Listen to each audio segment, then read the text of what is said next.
नमस्कार, बहुत स्वागत है आपका। आप देख रहे हैं न्यूज का एक्स-रे और मैं हूं आपके साथ मृदुल शर्मा। आज आपको बताते हैं आज आपके लिए कौन सी एक्स-रे रिपोर्ट्स हम लेकर आए हैं। आज की एक्स-रे रिपोर्ट्स बड़ी खास आपको देखनी चाहिए, क्योंकि रेप कांड में एक और समाजवादी पार्टी का नेता फंस गया है। अयोध्या में क्या हुआ था ये आपने देखा, लेकिन एक और नेता का नाम सामने है। एक चीज आपको बताएंगे, उसके बाद बताएंगे अब्दुल्ला कह रहा है हर हर महादेव। क्यों कह रहा है, इसे किसे दिक्कत है, एक एक चीज आपको बताऊंगा। और आखिर में बताऊंगा दिल्ली में भारत और पाकिस्तान का मुकाबला हो गया। दर्शकों, दिलचस्प खबर आपको जरूर देखनी चाहिए। लेकिन आज की हमारी पहली खबर है, रेप कांड में समाजवादी पार्टी का एक और नेता फंस गया है। अयोध्या में क्या हुआ था यह आप भूले नहीं होंगे। हाल ही में कार्रवाई हुई दर्शकों, लेकिन एक और नेता सामने आ गया। और आज दर्शकों, मैं सवालों के साथ शुरुआत कर रहा हूं। सवाल समाजवादी पार्टी और उनके नेताओं से है। क्या समाजवादी पार्टी अपराधियों को संरक्षण देती है? क्या समाजवादी पार्टी में अपराधी सुरक्षित महसूस करते हैं? और क्यों हर मामले में समाजवादी पार्टी का कनेक्शन सामने आ जाता है? ये सवाल आज खड़े हो रहे हैं दर्शकों, और ये सवाल मैं इसलिए पूछ रहा हूं क्योंकि उत्तर प्रदेश से ठीक वैसा ही मामला सामने आया जैसा अयोध्या में सामने आया था। धर्म नगरी में नाबालिग से गैंगरेप होता है। आरोप अयोध्या के सांसद अवधेश प्रसाद के करीबी और सपा नेता मोहित पे लगता है, जो मैं आपको दिखा रहा हूं। और अब ठीक वैसा ही कन्नौज से सामने आ गया दर्शक। वही कन्नौज जहां से समाजवादी पार्टी की सांसद है डिंपल यादव। डिंपल यादव सांसद है, और उनका पूर्व प्रतिनिधि जो आपको दिख रहा है तस्वीरों में, समाजवादी पार्टी का नेता नवाब सिंह, रेप की कोशिश का आरोप लगा इस पर। और दोनों ही मामलों में एक बड़ी दिलचस्प चीज है, समाजवादी पार्टी का कनेक्शन, समाजवादी पार्टी के सांसदों से नाता। देखिए इन तस्वीरों को जरा।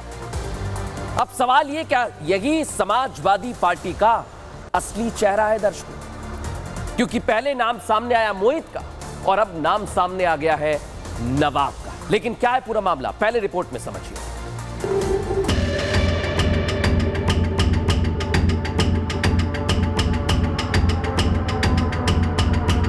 समाजवादी पार्टी के नेता मोहित खान की काली करतूतों का हिसाब अभी पूरा नहीं हो सका था कि अब नवाब खान के काले कारनामे की पहली पिक्चर सामने आ गई। अयोध्या की तरह ही इसमें भी आरोपी समाजवादी पार्टी का नेता ही है। कन्नौज में नवाब सिंह यादव ने एक नाबालिग को नौकरी देने का झांसा दिया। नाबालिग इस झांसे में आकर अपनी बुआ के साथ डिग्री कॉलेज पहुंची और फिर नवाब अपने गलत मंसूबों को अंजाम देने की कोशिश करता है। लेकिन पीड़िता किसी तरह फोन पर पुलिस को बुला लेती है। पुलिस तुरंत एक्शन में आती है और सीधे कॉलेज पहुंचकर आरोपी नवाब को गिरफ्तार करती है। यूपी 112 पे सूचना प्राप्त हुई थी, जिसमें लड़की ने शिकायत करी थी कि मेरे कपड़े उतार दिए, गलत काम करने का प्रयास किया गया। सूचना का तत्काल संज्ञान लेते हुए थाना पुलिस और पीआरबी मौके पे पहुंची थी, जहां पे लड़की को बरामद किया गया और आपत्तिजनक हालत में अभियुक्त नवाब सिंह को भी हिरासत में लिया गया। इसमें तहरीर के आधार पर सुसंगत धाराओं में भारतीय न्याय संहिता और पॉक्सो एक्ट में मुकदमा पंजीकृत किया गया है। इसमें अभियुक्त को गिरफ्तार कर लिया गया है और विधिक कार्रवाई की जा रही है। यानी एक के बाद एक समाजवादी पार्टी नेता महिलाओं के अस्मत से खिलवाड़ करने की कोशिश में जुटे हैं। लेकिन योगी सरकार और योगी की पुलिस ऐसे अपराधियों का हिसाब करने के लिए भी तैयार है। हिसाब होता है, हिसाब हो रहा है और हिसाब आगे भी होता रहेगा। तो देखा दर्शकों आपने, अब इस मामले में कार्रवाई की बात की जा रही है, लेकिन बड़ी बात क्या, आरोपी नवाब सिंह समाजवादी पार्टी में कितनी पैठ रखता है उसका अंदाजा इन तस्वीरों से लगाइए। नवाब की तस्वीरें सपा के मुखिया अखिलेश यादव के साथ आई है, देख लीजिए। और तो और आरोपी कन्नौज से सांसद डिंपल यादव का प्रतिनिधि रहा है। देखिए, आप दोनों तस्वीर में आपको दिखा रहा हूं। अब आप समझ लीजिए कि सांसद प्रतिनिधि कोई ऐसे ही नहीं बन जाता है। हालांकि कहा तो यह भी जा रहा है कि नवाब ने लोकसभा चुनाव में समाजवादी पार्टी के लिए ही काम किया था और अब नवाब सिंह रेप की कोशिश के आरोप में गिरफ्तार कर लिया गया है, लेकिन पुलिस कस्टडी में क्या कह रहा है नवाब सिंह, पहले आपको वो सुनाता हूं, फिर बताऊंगा क्या है केस स्टडी। पुलिस और यहाँ के पूंजीपति मिलके ये षड्यंत्र कर रहे हैं। पुलिस और यहाँ के पूंजीपति मिलके ये षड्यंत्र कर रहे हैं। पुलिस और यहाँ के पूंजीपति मिलके ये षड्यंत्र कर रहे हैं। तो सफाई जरूर दी जा रही है दर्शकों, लेकिन आपको मैं बताने वाला हूं कि आखिर नवाब है कौन, समाजवादी पार्टी से उसका क्या नाता है, क्या किया है, तो जान लीजिए। समाजवादी पार्टी का पुराना नेता है नवाब सिंह यादव, और नवाब सिंह अखिलेश यादव का भी करीबी रहा है, डिंपल यादव का प्रतिनिधि रहा है नवाब सिंह। सोचिए आप, लोकसभा चुनाव में समाजवादी पार्टी के लिए काम किया और 2006 में कन्नौज सदर सीट से ब्लॉक प्रमुख चुना गया है। 2007 में मायावती सरकार में इसी नवाब पर कई सारे केस दर्ज हुए थे दर्शकों, और अखिलेश के सीएम बनने पर नवाब का रुतबा और बढ़ गया था। अखिलेश राज में नवाब को मिनी सीएम कहा जाता था, सोचिए आप, मिनी सीएम। लेकिन केस 2 आज आपको सुनना चाहिए। क्यों कह रहा हूं? क्योंकि अयोध्या रेप केस के आरोपी मोहित खान पर समाजवादी पार्टी चुप रही। अखिलेश से लेकर समाजवादी पार्टी का कोई नेता शुरुआत में नहीं बोला। अयोध्या से सांसद अवधेश प्रसाद मौन रहे, कुछ नहीं बोले। फिर डीएनए और नार्को टेस्ट का राग अलापते रहे समाजवादी पार्टी के नेता। मोहित खान पर क्या एक्शन हुआ? बुलडोजर चला तो विरोध किया गया। योगी सरकार की बुलडोजर कार्रवाई को समाजवादी पार्टी ने गलत बताया। लेकिन अब बड़ी बात क्या है दर्शकों, मोहित पर कार्रवाई हुई, नवाब ने भी ऐसा ही कुछ किया है, तो क्या उस पर भी अब कार्रवाई होगी? लेकिन पहले आपको यह बताऊं कि इसे लेकर सियासत उत्तर प्रदेश में गर्मा गई है। इस रिपोर्ट में समझिए।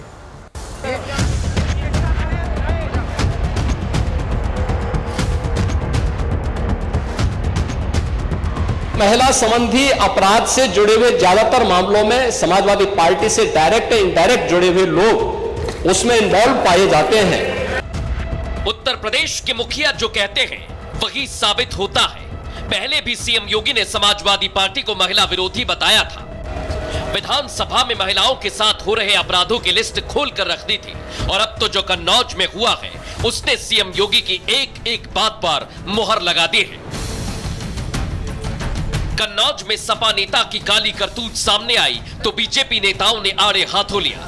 डीएनए में गुंडई होने के आरोप लगा दिए। बीजेपी नेताओं ने खुलासा कर दिया कि कन्नौज में आरोपी नवाब यादव को मिनी मुख्यमंत्री तक कहा जाता था। समाजवादी पार्टी का जो डीएनए है वो हमेशा गुंडई अराजकता, खासकर बहू बेटियों की तरफ से जिस ढंग से उनका इज्जत से खिलवाड़ करने का लगातार एक सूचनाएं मुझे प्राप्त हो रही हैं, इसकी जितनी भी निंदा की जाए कम है। ऐसे दरिंदों को कानून के तहत कड़ी से कड़ी सजा मिले, ये मैं ऑफिसर से कहता हूं। नाबालिग को नौकरी के नाम पर बुलाकर और उसके साथ रेप करने का प्रयास करना और समाजवादी पार्टी के चरित्र को भी ये दिखाती है, क्योंकि सभी लोग जानते हैं कि उक्त नेता श्रीमती डिंपल यादव जब यहाँ से सांसद रही तो उनका प्रतिनिधि भी था। उससे पूर्व में भी अखिलेश यादव से किस प्रकार के करीबी चर्चा थे, तो मिनी मुख्यमंत्री तक भी कहा जाता था। एक तरफ बीजेपी हमलावर है तो दूसरी तरफ समाजवादी पार्टी के नेताओं की सिट्टी पिट्टी गुम है। कोई बोलने को तैयार नहीं है, किसी की आवाज नहीं निकल रही। लेकिन हाँ, सपा प्रवक्ता ने पल्ला झाड़ते हुए मामले को तुरंत साजिश बता दिया। कौन सी नौकरी थी जो 15 साल की बच्ची जो है वो रात में उनसे मांगने गई थी? मुझे तो ये साजिश लग रही है। हम चाहते हैं कि वास्तव में नार्को टेस्ट हो और जो सच्चाई है उसका दूध का दूध और पानी का पानी हो जाए, पूरी तरह न्याय हो। दूध का दूध पानी का पानी तो होगा ही। ये योगी का यूपी है, यहाँ सबके साथ इंसाफ होता है और अपराधियों पर एक्शन होता है। अब सवाल ये दर्शकों, क्या नवाब का भी हिसाब होगा? क्योंकि अयोध्या में रेप के बाद योगी सरकार का एक्शन हमें देखने को मिला था। आरोपी मोहित के अवैध निर्माण पर बुलडोजर चला था दर्शकों। मोहित खान की बेकरी को सील कर दिया था और आरोपी मोहित खान का डीएनए टेस्ट भी करा लिया गया है। कन्नौज रेप कांड पर भी सीएम योगी सख्त हैं। नवाब सिंह को गिरफ्तार कर जेल भेज दिया गया है और नवाब सिंह पर भी अब एक्शन की तैयारी हो रही है। लेकिन बड़ी बात क्या है दर्शकों, अब मैं आपको समाजवादी पार्टी क्या कर रही है ये समझा। थोड़ी देर पहले आपने सुना समाजवादी पार्टी के प्रवक्ता को, वो बता रही है कि ये साजिश है, लेकिन एक के बाद एक जब केस सामने आए, पार्टी नेताओं पर आरोप लगे, तो क्या हुआ देखिए आप। बराबर सफाई दी जा रही है समाजवादी पार्टी की तरफ से और कहा जा रहा है कि कोई नाता नहीं है अब हमसे, लेकिन पहले था। लेकिन इस सफाई को लेकर भी सवाल खड़े हो रहे हैं, क्योंकि पहले बताया जाता है कि नेता है, बाद में सफाई दी जाती है। हमारे सहयोगी ग्राउंड जीरो पर पहुंचे दर्शक, वहां पर क्या देखा उन्होंने, राघवेंद्र की ये रिपोर्ट देखिए। यहाँ पर ये चौधरी चंदन सिंह महाविद्यालय कन्नौज भूमि पूजन एवं शिलान्यास समारोह आप देख सकते हैं ना, मुख्य अतिथि माननीय श्री अखिलेश सिंह यादव। तो अखिलेश यादव ने खुद अपने इस प्रतिनिधि के कॉलेज को बनवाया है और यहाँ पर इनका बाकायदे देखिए एक ये शिलापट भी लगा हुआ है जिसमें पूरा डिटेल लिखा गया है कि कब इस विद्यालय को बनाया गया है। और आप देखिए कि ये बहुत ही उच्च कोटि का ये विद्यालय है। यहाँ पर देखिए कि डबल स्टोरी का पूरा विद्यालय है, काफी अंदर जगह है। देख लिया दर्शकों आपने, अखिलेश यादव ने ही इसका उद्घाटन किया।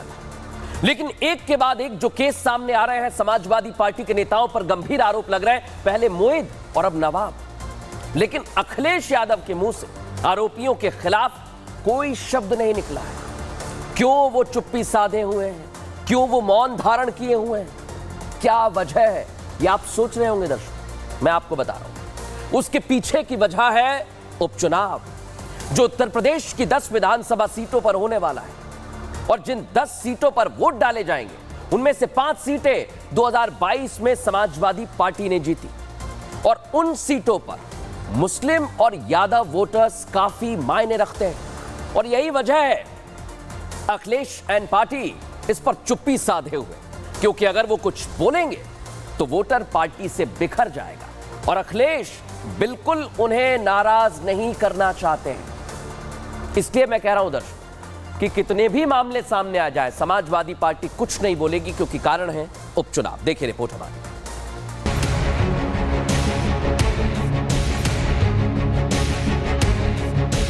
यूपी में 10 सीटों पर उपचुनाव का इंतजार अब खत्म होने वाला है। सभी पार्टियों ने जीत का झंडा गाड़ने के लिए अपनी अपनी कमर कस ली है। वादे और दावों से बात आगे निकलकर अब चुनावी मैदान में जा चुकी है। अब इंतजार है तो बस पार्टियों के पहलवानों का, जो जंग में उतरकर ताल ठोकेंगे। बीजेपी की तरफ से सीएम योगी आदित्यनाथ पहले ही कमान अपने हाथ में ले चुके हैं। अखिलेश तमाम जिलों का दौरा कर स्थिति को मजबूत करने में लगे, तो वहीं बीएसपी ने सभी 10 सीटों पर अकेले लड़ने की घोषणा कर दी है। हम 10 की 10 सीट जीतेंगे, भारी बहुमत से जीतेंगे। सुबह का भूला शाम को लौट के आए तो भूला नहीं कहा जाता। कुछ हमारी कमियां थी और इस कारण हम लोग कुछ सीटें हम लूज किए हैं, लेकिन हम लोगों ने उस कमियों को दूर किया है। उपचुनावों को लेकर सभी पार्टियों ने अपने अपने दावे कर दिए हैं, लेकिन किसके दावे में कितना दम है, ये तो उपचुनाव के नतीजे ही बताएंगे। ये सब कुछ चुनाव की वजह से हो रहा है दर्शकों, लेकिन अब मैं आपको ये बताने वाला हूं कि इन उपचुनावों का गणित क्या है और इसलिए समाजवादी पार्टी की चुप्पी है क्या। समझ लीजिए, आज 2 केस हमारे सामने चुनाव से जुड़े हुए। यूपी विधानसभा की 10 सीटों पर उपचुनाव होने हैं। 2022 में 10 में से 5 सीटों पर समाजवादी पार्टी जीती, 3 सीटों पर बीजेपी के प्रत्याशी जीते और एक सीट पर निषाद पार्टी और आरएलडी की जीती। बड़ी बात है, लोकसभा चुनाव के बाद बीजेपी की नजर है इस पर। उपचुनाव में बीजेपी प्रदर्शन सुधारना चाहती है, इसके लिए सीएम योगी भी रणनीति बना चुके हैं। क्या रणनीति है, केस 2 आपको दिखा रहा हूं, समझ लीजिए। स्पेशल 30 योगी के तैयार है। उपचुनाव में एक्टिव मोड में आ गई है बीजेपी और 30 मंत्रियों को उपचुनाव का जिम्मा सौंपा। योगी ने खुद ये स्पेशल 30 बनाए। पन्ना प्रमुख से लेकर मंत्रियों तक को जिम्मेदारी दी गई और अयोध्या की, मिल्कीपुर की जिम्मेदारी खुद सीएम योगी ने अपने पास रखी। करहल में ब्रिजेश पाठक ने मोर्चा संभाला और बीजेपी का कमजोर सीटों पर बहुत फोकस है। बीजेपी हर हाल में उपचुनाव फतह करना चाहती है दर्शकों। लेकिन अब मैं आपको एक और चीज बता रहा हूं। जैसा हमने शुरुआत में बताया कि समाजवादी पार्टी के नेताओं पर गंभीर आरोप लग रहे हैं और अखिलेश यादव इस पर कुछ नहीं बोल रहे हैं, इसका कारण चुनाव भी है। लेकिन अब मैं आपको वो समीकरण बताने वाला हूं जिसको लेकर अखिलेश यादव और समाजवादी पार्टी कुछ नहीं बोल रही। लोकसभा चुनाव से पहले पीडीए करने वाले अखिलेश अब वापस एमवाई फैक्टर पर आ गए हैं। चुनाव में उन्हें एमवाई समीकरण दिखने लगा है। देख लीजिए, क्या कारण है? आंकड़े आपके सामने।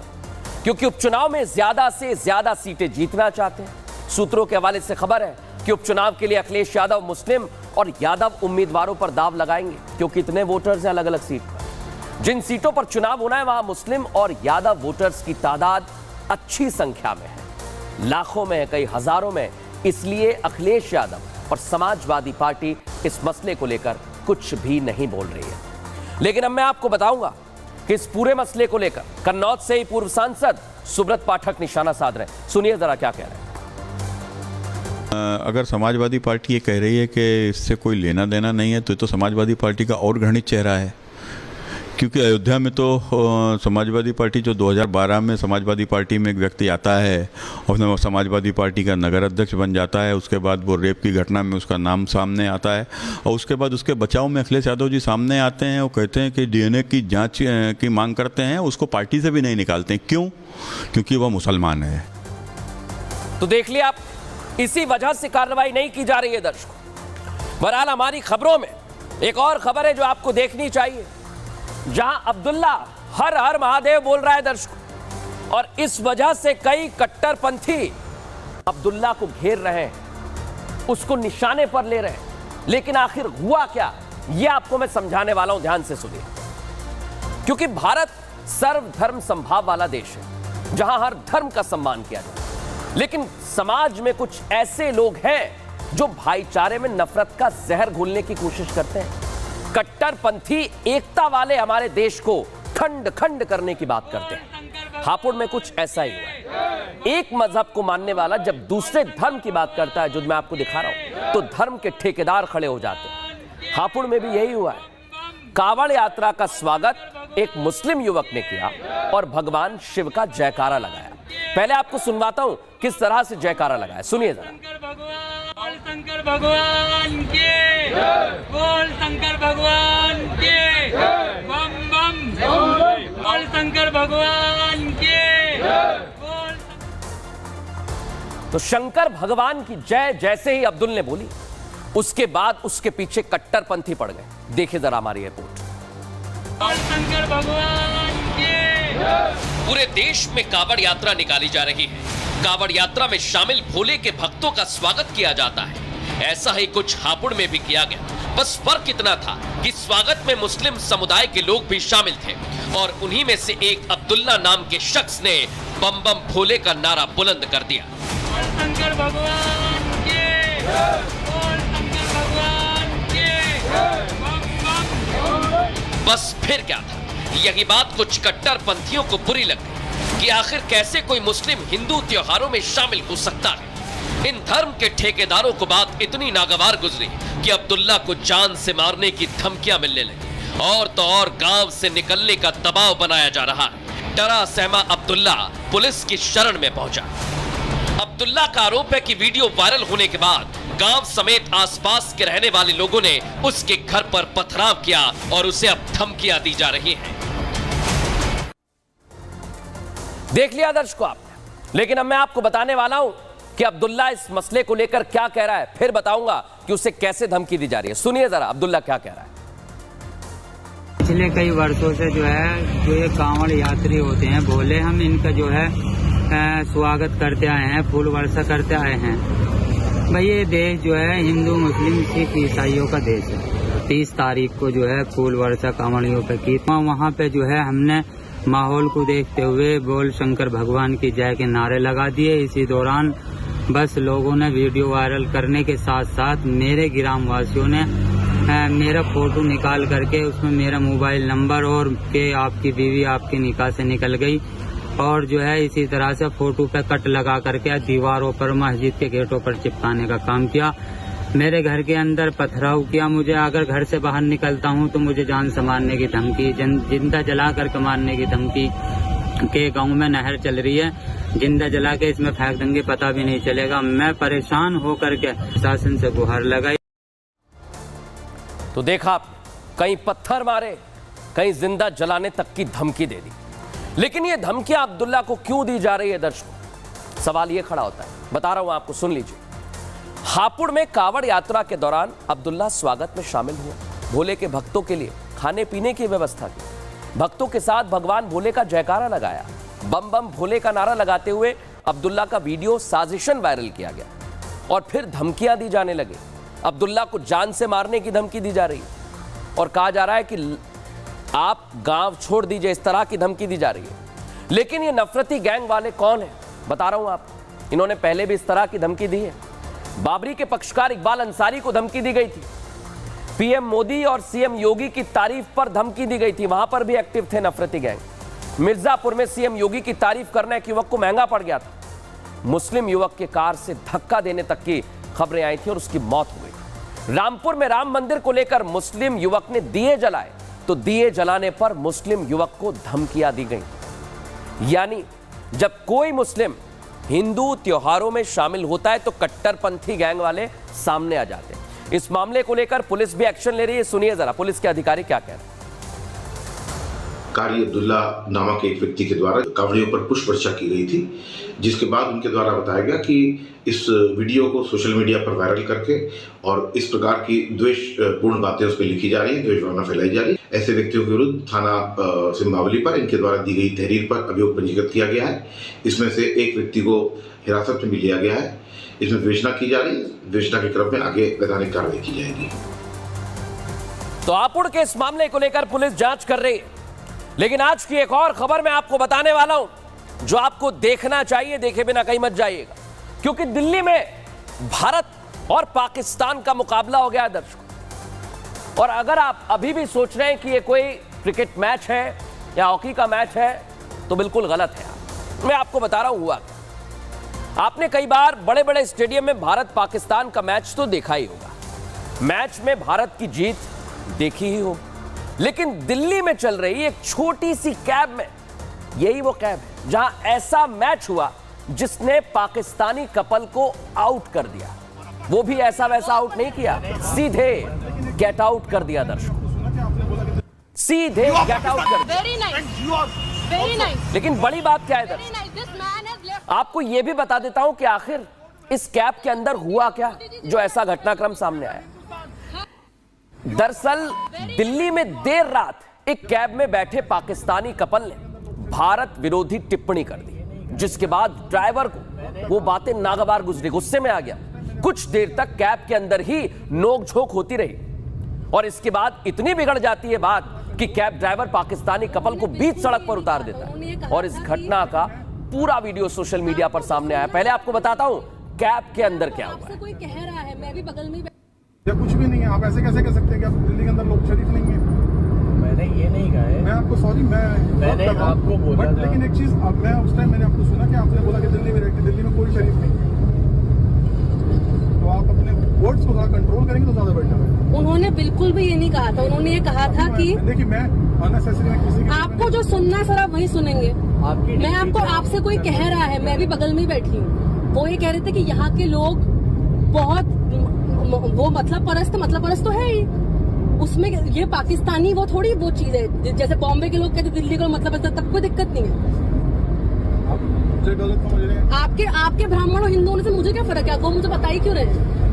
मैं इंडियन भी हूँ। तो इंडियन, ये थोड़ी इंडियन का मतलब है कि पाकिस्तानी को सड़क पे छोड़ देंगे। इंसल्ट करूँ दिल्ली की, मैडम दिल्ली इंसल्ट सुनना या हिंदुस्तान की इंसल्ट सुनना, वो मैं नहीं व्यवहार कर सकता। देखा दर्शकों, लेकिन ये देखने के बाद ये तो बात साफ हो गई है कि मैदान बड़ा हो या फिर छोटी सी कैब, भारतीयों की बॉलिंग हमेशा पाकिस्तानियों को आउट कर देती है। लेकिन आउट होने के बाद कैसा हंगामा खड़ा हो गया दिल्ली की सड़कों पर, वो आपको सुनना चाहिए। Very nice, very nice, very nice. This man has lefted on the road at 12:30। This is the India, Modi ji India. ये है, देखिए, ये है हिंदुस्तान। हाँ, और तुम्हारा पाकिस्तान नहीं है। देख लिया दर्शकों आपने क्या हुआ था कैब में। लेकिन हिंदुस्तान और पाकिस्तान क्यों हो गया ये आपको बता रहा हूं। दिल्ली घूमने आए पाकिस्तानी कपल ने एक विवादित टिप्पणी की। कैब में बैठकर भारत विरोधी टिप्पणी करना उन पर भारी पड़ गया। कपल की टिप्पणी पर कैब ड्राइवर ने नाराजगी जाहिर की। कैब ड्राइवर और कपल में थोड़ी देर तक तो नोकझोंक हुई जो मैंने आपको सुनाई। थोड़ी देर बाद कैब ड्राइवर ने कपल को कैब से उतार दिया। नीचे उतारने के बाद भी दोनों के बीच लंबी बहसबाजी हुई। लेकिन आप सोचिए दर्शक, क्या आपके साथ कभी ऐसा होगा तो आप क्या करेंगे? बड़ी बात। बहरहाल खबरों में आगे बढ़ेंगे और आज एक और तस्वीर आपको दिखा रहा हूं। और बड़ी अहम तस्वीर है ये, क्योंकि उत्तर प्रदेश में और सीएम योगी के यूपी में कुछ भी गलत करोगे, कानून से खिलवाड़ करोगे तो बुलडोजर गरजेगा। अवैध जमीन पर कब्जा करोगे, उस पर निर्माण करोगे तो सब मिट्टी में मिला दिया जाएगा। यही स्टाइल है यूपी के सीएम योगी आदित्यनाथ का, जिससे बड़े बड़े बदमाश खौफ खाते हैं। अब आपको तस्वीर दिखा रहा हूं यूपी के मिर्जापुर की, जहां बुलडोजर एक्शन देखने को मिला है दर्शकों। यहां 8 साल से अवैध चर्च चल रहा था, जहां बुलडोजर चल गया। सबसे खास बात यह कि चर्च में भोले भाले लोगों को बहला फुसलाकर धर्मांतरण का खेल चल रहा था, जिसके बाद पहले नोटिस दिया गया, कोई जवाब नहीं आया तो प्रशासन ने जमीन पर अवैध तरीके से बने चर्च को मिट्टी में मिला दिया। लेकिन बड़ी बात क्या है दर्शकों, पहले आप देखिए कैसे यहां कार्रवाई की गई।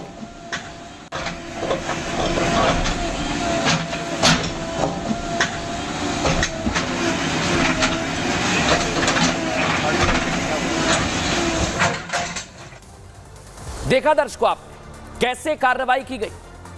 लेकिन आपको याद होगा योगी पहले ही धर्मांतरण को लेकर कानून बना चुके हैं और धर्मांतरण कराने वाले लोगों को अपराध की श्रेणी में रखकर उम्र कैद का प्रावधान कर चुके हैं। योगी पहले ही लाउड एंड क्लियर कह चुके हैं, कर चुके हैं कि उत्तर प्रदेश में अगर कोई भी अपराध करेगा, धर्मांतरण में शामिल होगा तो फिर कड़ी कार्रवाई की जाएगी, उस पर बुलडोजर एक्शन होगा। और बड़ी बात यही है कि उत्तर प्रदेश के मिर्जापुर में ऐसे ही धर्मांतरण का खेल चल रहा था, कई सालों से चल रहा था दर्शकों। लेकिन मुख्यमंत्री योगी आदित्यनाथ तक जैसे ही यह खबर पहुंचती है, अवैध चर्च पर कार्रवाई की जाती है। और अब जिन लोगों को धर्म परिवर्तन कराया गया है, उनसे भी इस मामले को लेकर जानकारी हासिल की जा रही है। बहरहाल न्यूज का एक्सरे में फिलहाल इतना ही। कल फिर हाजिर होंगे रोचक और जानकारी भरी खबरों के साथ। नमस्कार।